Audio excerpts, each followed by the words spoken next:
All right, well, it is Tuesday, December 15th at 1 o'clock Eastern Time, and this is Advancement Live. I am super excited to be your new host, filling the very big shoes that Ryan Catherwood left behind. And I want to real quickly, before we get into all of our sponsors, have the three people who are joining me from Stony Brook just say a quick hello, tell us who you are, and tell us just a little bit about each of you. So we'll start with Jesse, who is on my left. And Jesse, tell us a little bit about what you do for Stony Brook and what we can expect to hear today. So my name is Jessie McKeppy. I'm the Advancement Communications Project Manager. In my role, I do a lot of the web work and email communications, also help oversee social media, and a lot of the various print projects that we do as the advancement department. Awesome. And in the middle, well, we should tell people, Jesse, we're preparing for this broadcast, and you said, you look familiar. And I said, well, you look familiar. And we realized that we lived together on the same floor freshman year of college at Syracuse University. So higher ed is so tied together. And this first show, it's just real cool that we go that far back to 2002 when we were freshmen at SU. All right, Matt, tell us a little bit about you. Hi, thanks, Kim, and thanks, Higher Ed Live. This is exciting to be a part of. I'm the Executive Director of Alumni Relations for the university. Our office oversees all alumni relations initiatives for the 13 colleges and schools on campus, including our medical schools as well. So that's everything from alumni career services and admissions collaboration, chapters across the country, and in partnering as well with university athletics. Perfect. And finally to Lynn. Hi, I'm Lynn Zawi. I'm part of the Marketing and Communications Department. I'm on the web team, and I served as project manager for this project we're going to be speaking about today, 40 Under 40. And I work on all of the university's first and second level web pages and academic department sites and any new initiatives like this, and just a little bit of everything. Perfect. Well, Advancement Live is part of the Higher Ed Live network. It offers viewers direct access to the best and brightest, three of them are right here with me today, minds in education. And our live webcasts allow viewers to share knowledge, to participate in discussions around really some of the most important issues in our industry. And that's why I'm so excited to talk about recognizing young alumni, because, you know, we talk about the older folks, we talk about our students a lot, but these are really, you know, our best and our brightest, our 10 years out type alums. So that's what today's show, today's episode is really going to focus on. And of course, all episodes of Advancement Live are free. They're accessible in the video archives at higheredlive.com and in podcast format on iTunes.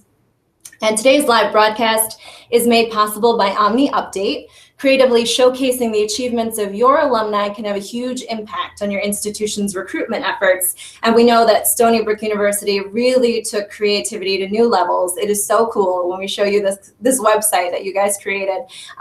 Their award-winning 40 Under 40 program, it recognizes young alumni who pursue their passions, help people, lead positive change. And they actually use Omni Update's directory solution to showcase and honor those 40 alumni under the age of 40. So if you want to learn more about what Omni Update's directory solution is, you can head to omniupdate.com.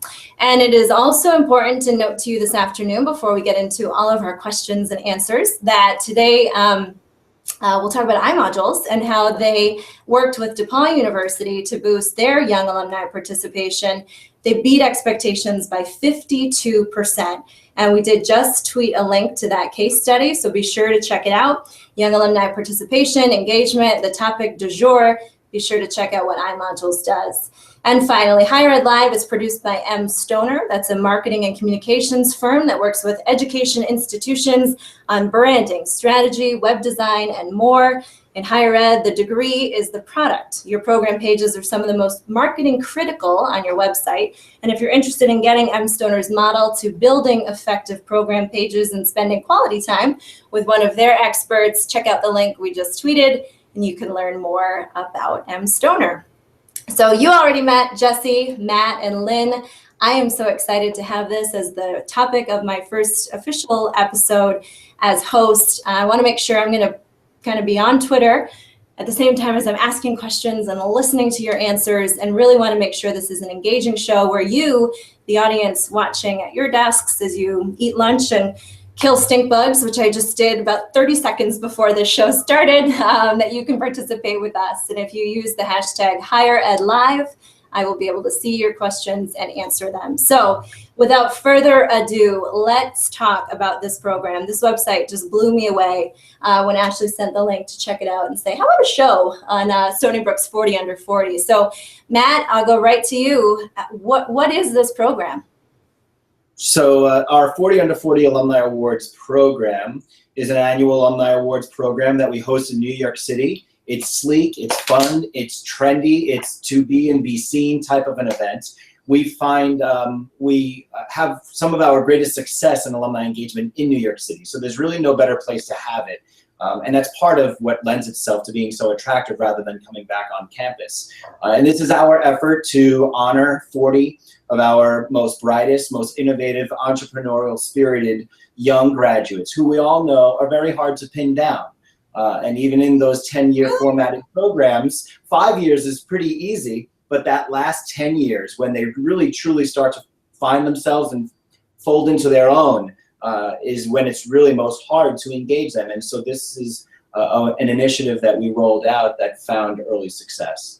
So was this the three of you partnering together to come up with the initial idea? Like where one day back in 2014, did you just sit down and say, let's have a really swank event where everybody feels like they want to be seen? Or how did this come to be that you came up with this model?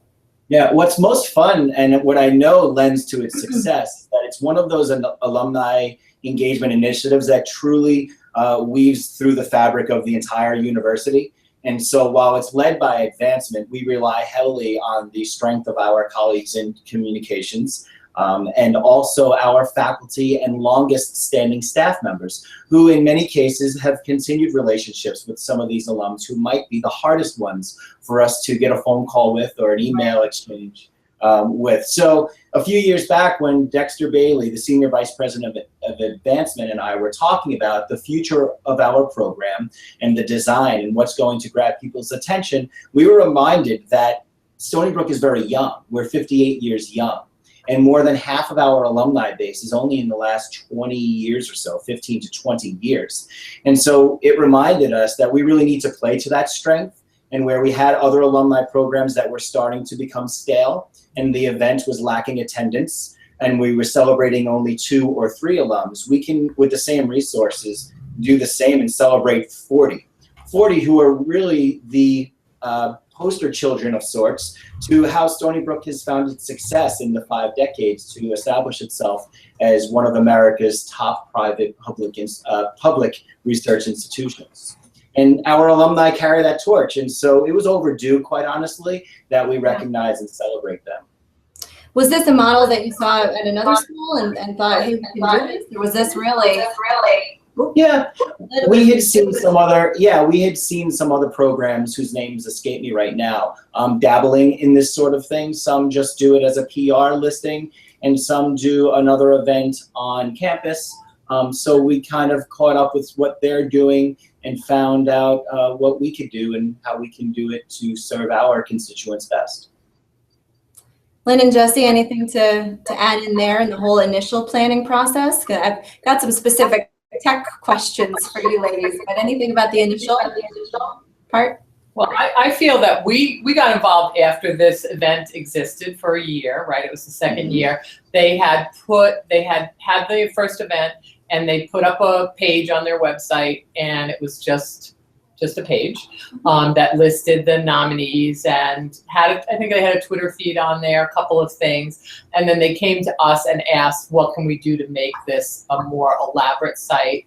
That Dexter really wanted to promote this and knowing this was so successful for the first year that this is going to go forward, how can we have a site that we can archive every year, that we can have this listing and make it more engaging for people to come and return to. So that's how we got involved initially. And I'll wait for the technical questions to go on to more detail, but that's a little bit about the history. The idea was that it would be more than just an event, right? We don't need more events for events' sake. Right. But to have this dynamic site that's very social, that serves great for PR, engages alumni, they do come back to it. The video is fun to watch.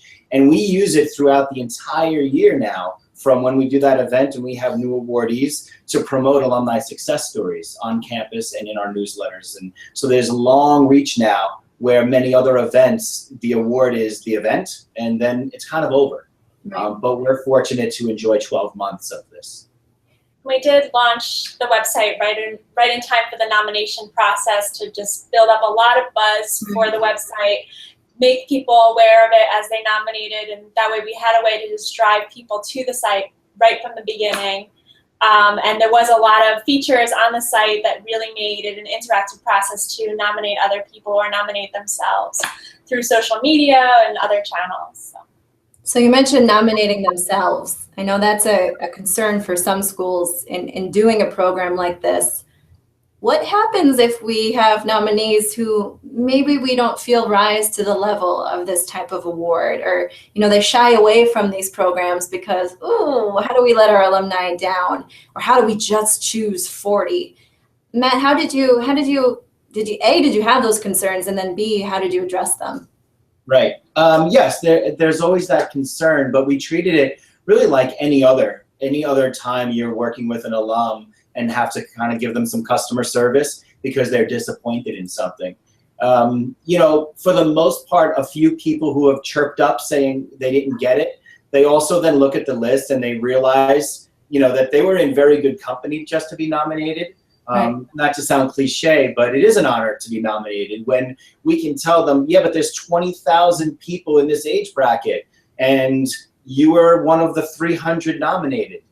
That's pretty cool, right? And granted, maybe you nominated yourself, but nonetheless, we will celebrate you. And we also, as a courtesy, and to show them that we genuinely do appreciate their interest and engagement, we compliment them to attend the event if they're interested after not receiving the award.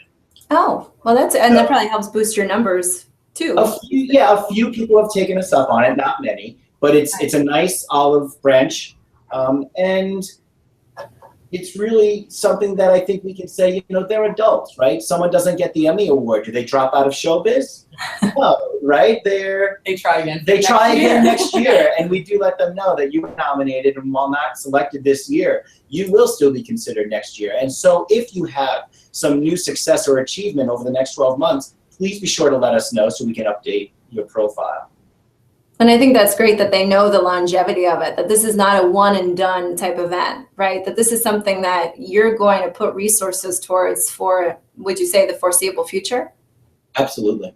Yeah, this is the pillar of our young alumni engagement. And like I said, many people who weren't nominated, they registered to attend. They want to get to this really cool venue in New York City. So we're affording access to a great experience that you otherwise may not have or may have to spend a lot more money to afford. And you're in really great company and access to a great network. So Jesse, you are the communicator, the lead communicator charged with getting the word out to folks from the nomination process to the attending the event. How do you even start crafting a strategy? I think so many of the folks watching today, we think, how do we tell our alumni about this? How do we make sure we've got great email addresses? How do we use social media? So take us through that strategy a little bit. So one tool that we have at our disposal that's been really great is Blackbaud Community. So that manages our list for us. We build queries to get out the word to our alumni base. We did send a call for nominations to our entire alumni base. We wanted everyone to feel like they were included in the process. Awesome. We also are going to be sending out an invitation to all of our alumni so that they also feel like they can be part of this event. So that's an actual physical invitation, or that's by email?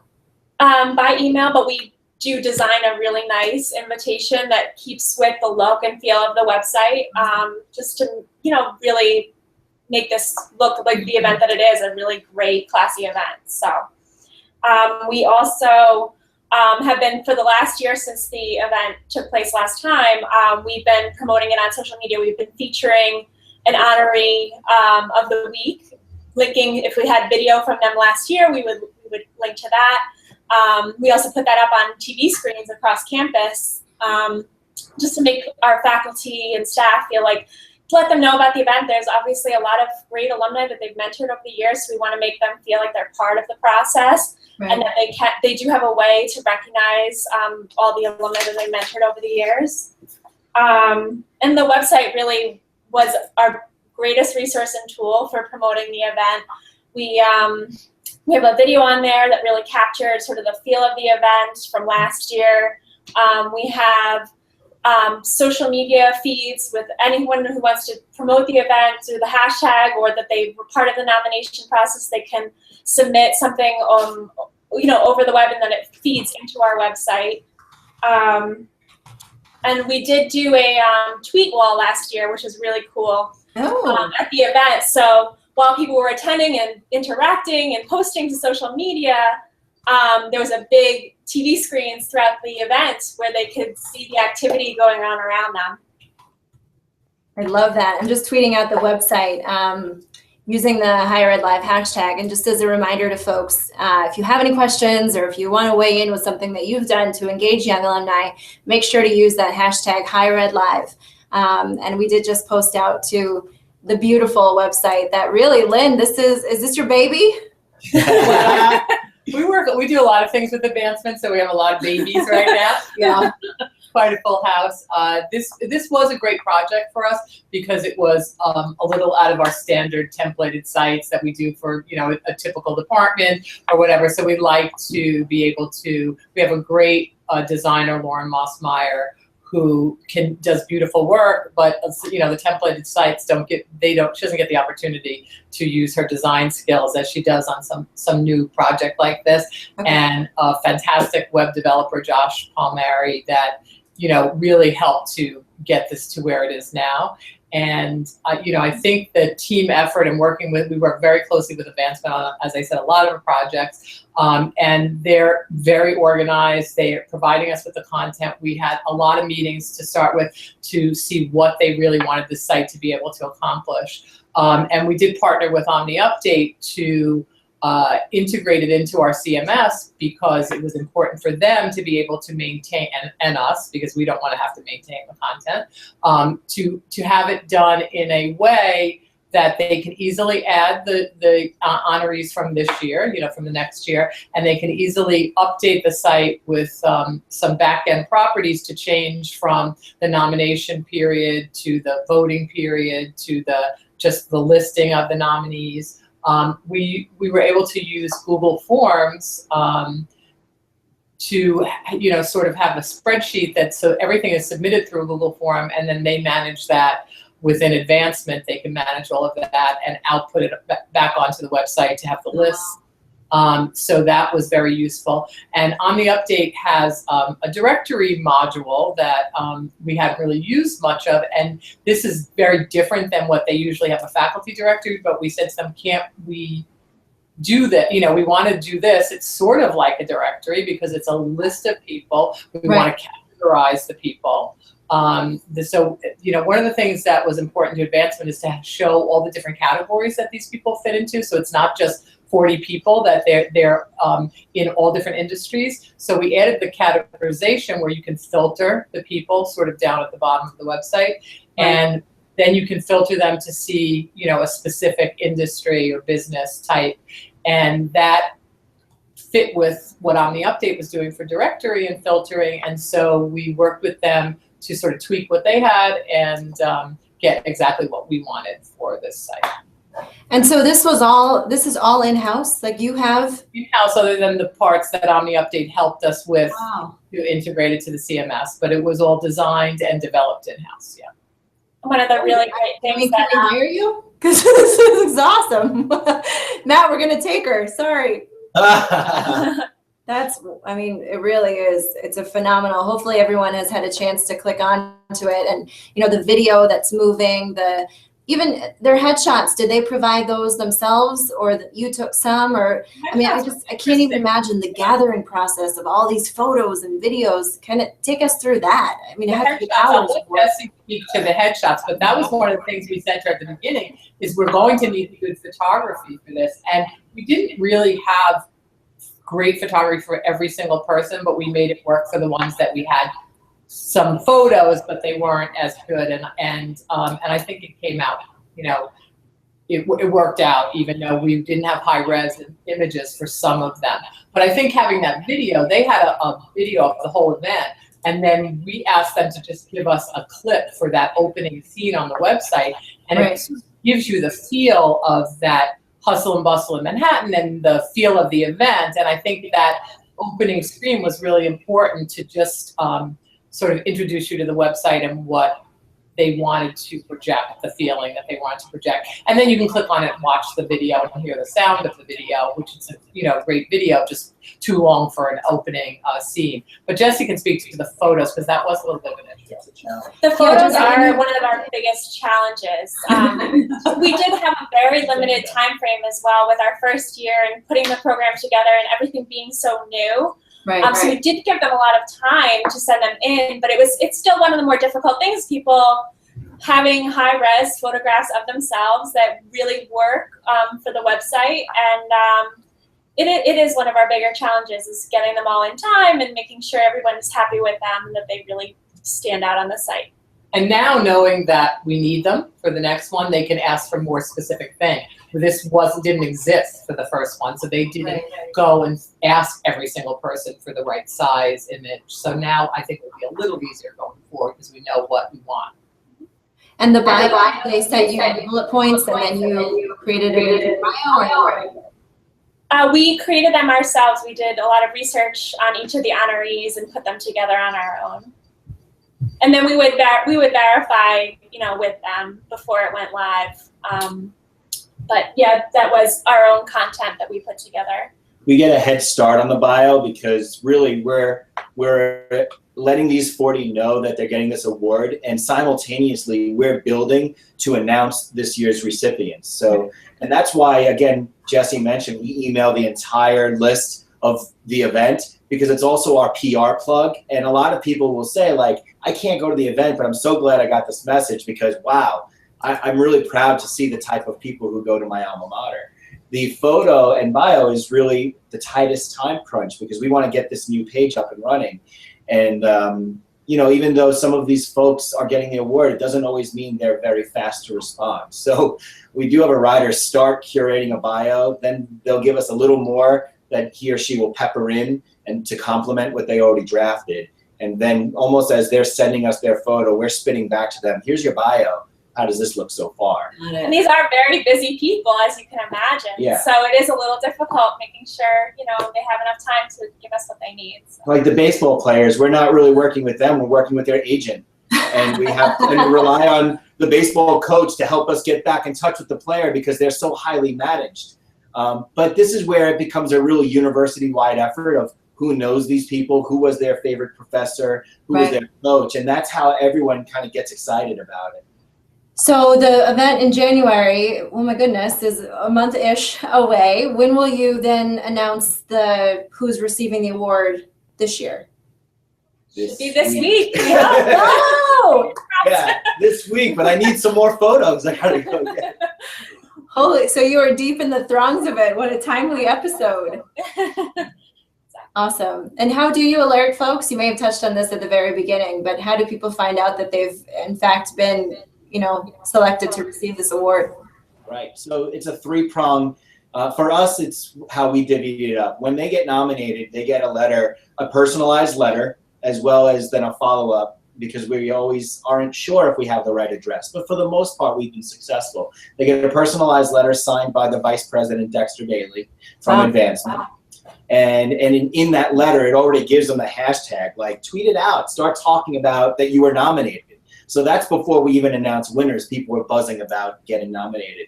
Then this is the fun part. So when we have the 40, they do get a personalized letter signed by the president of the university. And then all the others get a personalized letter signed by me. But there is a strategy, though, because on the back end, they are now a list of other alums that we still want to engage. And then so we have to kind of sort through that, aside from the awards, from the alumni relations perspective, and say, yeah, but these are still good people to engage now in other things. So then they also get an email, and all of those 40 recipients are getting a phone call from myself or our associate director saying, you should have received Dr. Stanley's letter by now. Oh, yes, you did, or no, you didn't. Well, I'll email you a copy, and then really kind of keep it moving. We need your photo, we need your bio. Are you coming? Can you bring a guest? You'll get your invitation next week via email, and it's all very quick. Wow. Jesse, do you find the hashtag gets a lot of play immediately? The millennial mindset loves to talk about their awards and being recognized. Do you find that it does pretty well? Definitely, and that's one of the great features of the website that we put in place is as soon as they submit their nomination, there's a button to tweet out a suggested tweet saying, you know, I nominated so-and-so. You can tag their handle. There's a lot of conversations that are going on. We do have an option for people to endorse other people who are on the list. So, you know, there's a lot of buzz around the event, and then, you know, leading up to the event, there's a lot of conversations going on. And then, like I said, with the actual event, there's a tweet wall, so people are, you know, talking to each other and taking photos and, you know, all different things, just to sort of really build some buzz and get excited. What are you using to run that tweet wall? I know a lot of colleagues in higher ed, we're always looking to have that event at events. What do you use something built in-house, or do you have one that you would go to? I think there's an app called Tweetwall, essentially, that we used to set it up, and it was a small fee to set that up, and then you can really customize it so that, you know, you have anything that's being posted by the Stony Brook alum account, or, you know, anything that uses the hashtag, anything by a particular staff member. I think we might have included Matt's tweets just to sort of, you know, pull all together and create this really cool feed of different activity that's going on. And if you don't use Tweetwall, you can just, you know, use the hashtag and then do a search on the hashtag, and you can just run the feed. But the Tweetwall gives it a little more polish. And if someone doesn't use the hashtag, but they're a priority in the conversation, you can just include those few people. And it was cool too, because it allowed you to build certain graphics and stuff into the tweet wall, so that it had like a very organized, you know, clean look when it was being displayed on the TV screens at the event. So take us to the event. What is that night like? Just, I mean, we see the video on your website, but what's the vibe in the room? Like, if you're talking to colleagues in higher ed now, which you are, and saying, here's why you should do this, I mean, how does it make you feel that evening? Yeah, I think it might be one of the most euphoric events of the year as it relates to alumni. You know, so it's different than that feeling you get at reunion. It's different than that warm and fuzzy nostalgia. But what's fun, and it's funny because the dean just met with some alumni last weekend when she was traveling. And there's this shared sense of pride that all schools have with their alumni. But there's a little bit of swagger at Stony Brook. And when the alums bump into each other, they feel that off of each other. And they're very complimentary towards one another, but they're really proud. They're really proud of the university. And part of why we were doing this also was in a past survey, the alums told us, we hear a lot about the university, it's great, we know that. We hear a lot about the faculty, it's great, we know them. We want to hear more about us, because we know we're great, but you don't tell us enough about us. So this was another way to address that with a real quick shot in the arm, where we put them all in the same room and people talk about it for months. They don't know, many of them don't know each other, but you wouldn't know that when you're at the event. Is this a fundraiser for you, or is this kind of laying the groundwork for future engagement, fundraising activities? I know our colleagues on the advancement side of things, the real fundraisers in higher ed, would be curious to know, how do you then, you know, move the needle from feeling really great about Stony Brook and each other to having that translate into dollars? Right. So this is not a fundraiser. We budget for it. We do collect registration for the other guests who are not receiving awards. You know, and so like most events, you try to get as close to even, you know, as possible. And you know, the Alumni Association sponsors it with their own investment, as does Advancement. So there's some shared resources filling the gap. It is the first touch point. And for many of these folks who are already very hard to engage, this is our first touch point to then talk about what are the other things we can do. with you. And so, but I'm not going to lie, it did translate into some gifts. One of the award recipients last year did endow his own scholarship. Wow. By way of this first touch of engagement. And now he also sits on one of the advisory boards on campus. So it's like the gateway, in a way that maybe we can't attract them otherwise to reconnect, but an award usually helps. So it's not also a selection process that includes fundraising. There are folks who find great success in areas that aren't as lucrative, and so they're not disqualified for that reason. But the development officers do their due diligence, not gonna lie, and they should. The right development officers are there that night, not everyone. We're very select with the staff so that it doesn't feel overburdened by development initiatives, right. but truly in the spirit of celebrating their success in the university. And then we all do our due diligence to follow up, not only, as I mentioned, with the 40 award recipients, but those who are nominated, who might be getting the award next year. Right. Jesse, is there any communication then afterwards, mass communication? How was your experience? Is there, what's the follow-up then after they've received the award? Is there anything from your end?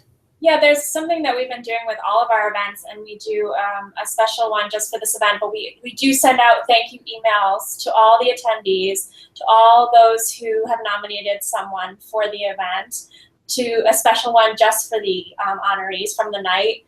And we do build a big photo collection of, a video like that's what we did last year. We're hoping to do again this year, and share that with everybody to keep, the conversation going. Keep sharing the hashtag and, really make sure that everyone knows what a great night it was. And so do you find that they continue to talk about it on social? Because I then imagine that a lot of their friends are seeing it and thinking, okay, how do I get nominated next year? Yeah. Pipeline. So we did track a lot of our metrics from the tweet wall and from the hashtag last year, and we saw engagement, in the weeks after the event. People saying, "Oh, so and so was there. That's great. I wish I was there, or I was here with so and so and so and so." And I felt so privileged to be in the room with these other people, and I think it really showed just the power of the event and all those that were able to be recognized that night. And we did have so many of our honorees come that night to join us. So it was a great crowd, and people really enjoyed each other's company. So I think this came up on the website, mobile hits versus looking on, did you find that this was really something that they were engaging with on their cell phone? We know that this is the be all and end all right arm for so many. Did you kind of take a look at those numbers? The site is responsive, and that was important, that it was mobile friendly, because we know that most of our users now are on a mobile device. And one of the things that we did on the website, or we asked about, it came up at the beginning, is we were going to have this Twitter feed. And I said, what happens during the year if we have no tweets? Does this sort of die down and get really quiet? And that really wasn't the case, that there was always something. And what you don't see on the forums right now, because the nomination process has just been completed, is the endorsement buttons and these buttons where you can tweet out that sort of make it easy for people to engage and to share on social media. And that, I think, added to the other times of the year when you weren't just after the event or at the event, because there's always something going on. There's always a period of time, either where you're now starting the next nominations right away, and it just is a ongoing process. Right. So some schools, I've seen them, and we've talked here at Syracuse about doing, a big article in Syracuse Magazine about the 40 under 40, or, releasing some kind of a print document. Why, Matt, was it so important to have the physical gathering and the website that you created? Why not just do the article in Stony Brook's magazine? Yeah, it's a great question, because you could, and there are other award programs that we used to do that we've moved over into that format. We're recognizing them as part of another event, right? Using like the homecoming game or commencement and so on and so forth. For us, for Stony Brook, why wouldn't we? These are some of our most successful alumni. New York City is our hotbed We find more success in New York City than when we do campus events. Wow. And so anything we do in New York City always finds a large crowd. The other piece of that is, this group has otherwise been a little dormant. So we would not be engaged, and we would not have secured that endowed scholarship, and we would not be reconnected with someone like John Oringer or Joe Nathan, or Tommy Kohler if we weren't getting them together. All it would be to them is, well, that's listed and that's fun. Right. But there's a whole different element to this, as I hope we've been able to communicate, that is so much greater than an event. The event is almost a kickoff to the next 9 months of clamor that takes place before we start pushing out the next call for nominations. So that's why we do it as an event, and for the foreseeable future, it will stay that way. Did you find most of your honorees came from the New York City area, or did you find people that were flying in for the event? Did you kind of focus on, I know Stony Brook, you probably have the majority of your alumni in New York, but for schools that don't have a very obvious place to host this or huge pocket of alumni in a certain city, what are some suggestions for that? Right. So we did have some award recipients from the West Coast in California, and two of the three came. We had someone from New Zealand that came just for the event. No way! Holy moly! Yeah. So people felt really honored to be part of this group, and people did travel for it for the most part. I think we missed 2 of 40 last year physically attending, and they were on like painful travel, right? They were in Australia or launching the next phase of their business, and they just couldn't leave. But they were engaged in other ways. So another reason why this is multifaceted. It's not just the event, and I missed the event. Mm-hmm. They were engaged on the social that day, and they were tweeting, "Wish I was there, but so proud." We also have the support of our university president, and they really appreciate and respect what he's done in the last 6 years with the university. So there's another sense of privilege that this is an alumni awards program, and you're getting that personalized note and invitation from the president of the university who says, I will be there, and he will personally be giving you the award and shaking your hand. And when you have a president who is poised and the alumni really respect like a celebrity in his own right, wow, they're not going to miss the opportunity to be with him in person. Do you have an MC for the night, or is it just kind of you do the awards program? How does it actually physically look? Yeah, so we open it with a student who we identify as probably one that's on track to get an award like this. And another piece of the experience for those alums who actually said after getting the award, well, after hearing her, I don't know if I should get this award. She's so outstanding. And that's, if you watch the video, Ruchi, the student who opened it up. And she, you just have to find that right student who, when they are talking with these award recipients about what they're doing during their studies, can leave that alum feeling even more proud of the advancement of the university, because they're saying, wow, I wasn't like he or she was when I was 18. Is there any communication out to the students about, and we have those conversations all the time, how do we start to have students thinking about what it will mean to be an alum and start looking towards, oh, I want to get that award someday? Is there anything that the students see, Jesse, about these awards, or is it really that communications are alumni focused, unless they pick it up, the hashtag on Twitter or things like that? We do invite several students to the event, scholarship recipients, to be part of it. And we also, a lot of it takes, like I was saying, a lot of the conversations do take place on social media, so they are aware of it. We didn't include them in the communications I was referring to our entire alumni audience. But we always try to include them. We promote it on the whole. We promote it on the university homepage, on Right. our newsletter, on our magazine, wherever we can. We promote this all year long. So We also have flat screens in every building. Oh, and great. More of like a communication screen. So we'll take the slide and we'll pop it up. So every Friday or, routinely, there's another 40 under 40 alumni spotlight popping up in every building. So we'd like to think that that's how students are also learning about it and saying, I didn't know that person went to Stony Brook, and they're really proud to see that. All right, well, let's go into lessons learned. Lynn, we'll start with you. things that you'll do differently for this year, things you might share with fellow colleagues in higher ed who are thinking about taking on this massive project. What's some of your advice? So I think this is one of the projects that we did where I don't have a lot of negatives. I think we did it the right way to begin with, where we've had other projects where I could tell you lessons learned, we should have gotten buy-in in the beginning, we should have been more organized, these things. I think we were pretty together, and I think what we built can go forward, and we won't really have to do anything this year in our office. I think this will be more of advancement, adding in new people. We are always here to support them and help them, if something comes up. But so far, it's just been running smoothly, and the lessons learned are to work with the partners that are really organized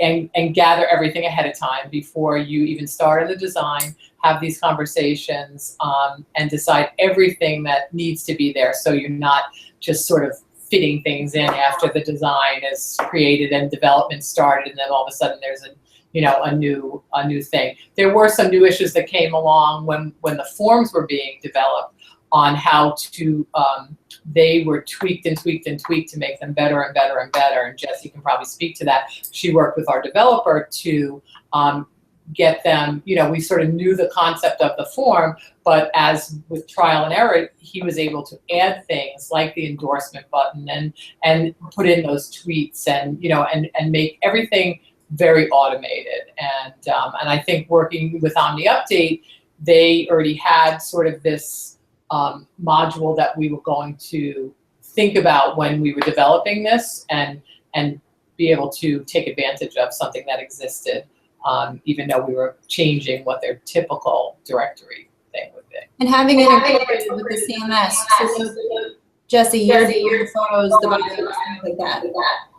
Yeah, but one of the great things, like Lynn was mentioning about it, is they did so much work with Omni Update. So for us to make an update to the website, load a bio, load a photo, it's like we're just filling out a form. We type in the fields, the bullets, we upload the photo at the correct size, and with the nomination period, all we did was, type in a name and a degree, and there were just literal fields that we could fill in. So, for us to do it, we could rely on, students and stuff to help us with the process. It was really, really seamless. And that's one of the big things we learned last year, is we have to make it easy for ourselves. We're on a limited time frame.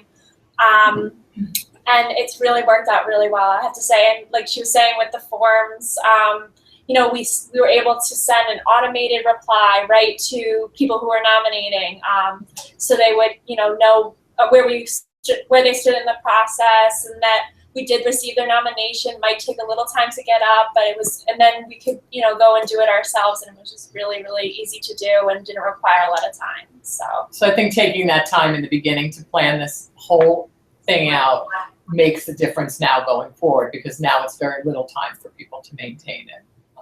So machine, only a couple years in, right? Yeah. Jessie, any lesson on your end?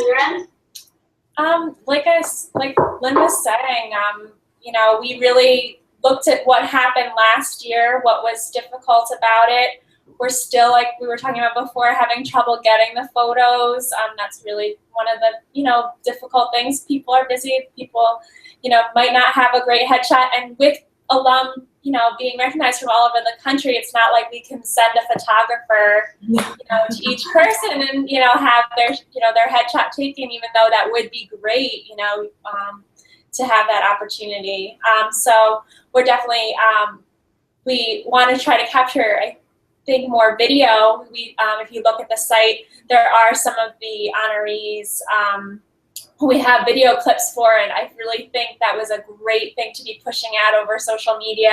We got a lot of likes and comments on the snippets that we posted to Facebook and to Twitter.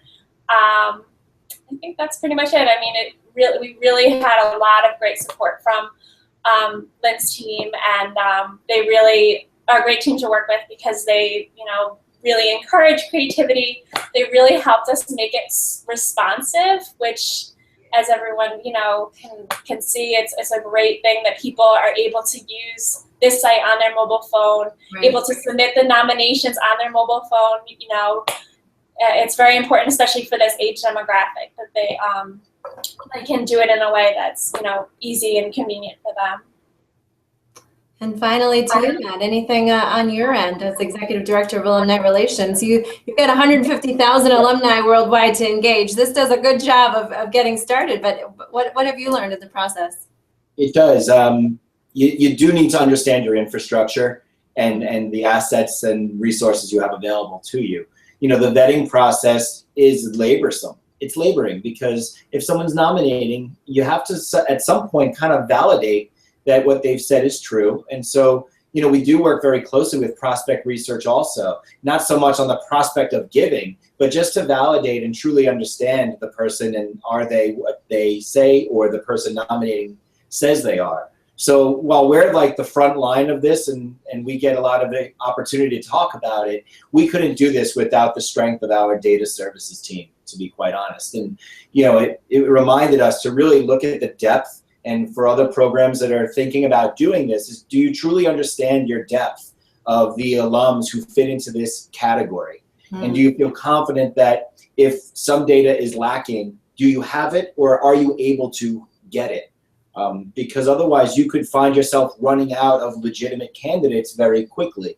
And so we kind of had to do like an internal feasibility study that I'm glad we did. We just kind of thought we should do a feasibility study on ourselves before we truly move this forward. That could be a painful lesson learned maybe on the 3rd or 4th year if the well is drying up and you're not getting enough good nominations. Awesome. Any last thoughts as we approach? I can't believe it's been 45 minutes already. We've been chitting around. I said last week when we tested, we should have some hot chocolate or some coffee or something as we sit around the table and do this show together. Anything that you want to add that maybe we didn't have any questions from the audience. We had a lot of people watching, but everyone's shy today. So here's your last chance. If you do want to share a success story or ask a question, it is the hashtag HigherEdLive.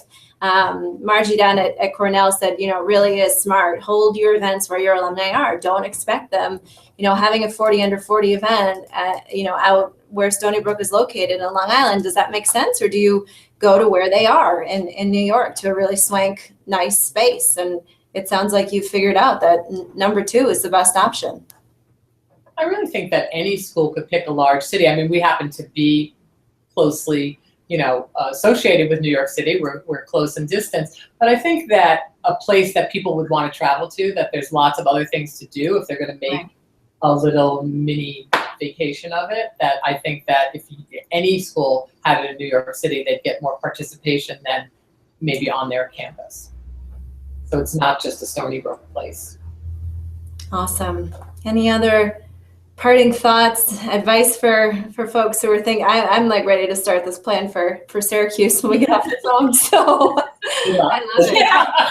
Good luck. I know, right? Well, we've got to get a lot of ducks in the row before that. And that really sounds like, a lesson learned from today. You just said it, making sure you know who you have on your team, where your resources are, what you're going to need, and mapping things out before you realize, oh my gosh, we're going to need this, this, and this. But really having that strategy in place up front, I think, is so important to executing something like this. One, and then knew, it wasn't the first one. The first website they had was not elaborate. And so I think that they were able to plan for the next part because they already had been through one.